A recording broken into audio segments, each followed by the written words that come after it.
Face à la dégradation de l'environnement, une intervention de l'État est indispensable. En effet, certaines composantes de l'environnement sont des biens publics mondiaux, d'autres sont des biens communs.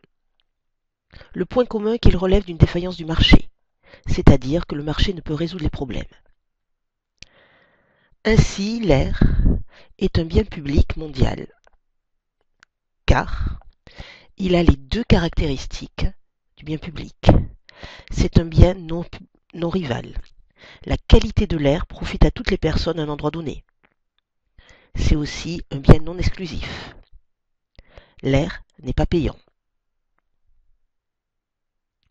L'air a aussi les deux critères d'un bien public mondial. La dimension temporelle. La dégradation de la qualité de l'air aura des conséquences pour les générations futures, mais aussi la dimension territoriale. La pollution ne s'arrête pas aux frontières d'un pays. Or, l'autorégulation du marché ne peut produire une bonne qualité de l'air. Comme la qualité de l'air n'est pas payante et qu'elle profite à tous, l'individu n'est pas prêt à changer de comportement pour améliorer la qualité de l'air. Il attend que les autres payent pour lui. C'est le phénomène du passager clandestin. Les ressources halieutiques, quant à elles, sont des biens communs. Il y a en effet rivalité. Les poissons pêchés par un bateau ne peuvent être capturés par les autres bateaux, mais non-excluabilité. La pêche en haute mer est accessible à tous les bateaux. Or, l'autorégulation du marché ne peut aboutir à la situation optimale. Comme le bien est un accès libre, un individu aura intérêt à en pêcher de plus en plus pour augmenter son profit.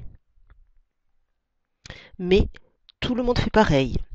Il y a alors une surconsommation de la ressource. Les poissons sont pêchés trop petits, ils n'ont pas le temps de se reproduire, les ressources s'épuisent alors. L'État doit donc intervenir, mais à quel niveau? Si l'objectif est une pollution zéro, personne ne peut produire. Le bien-être est alors très faible. En revanche, si l'objectif est de poursuivre le modèle productiviste, la pollution devient insupportable, notamment dans le futur. Le niveau de pollution optimal est donc entre les deux.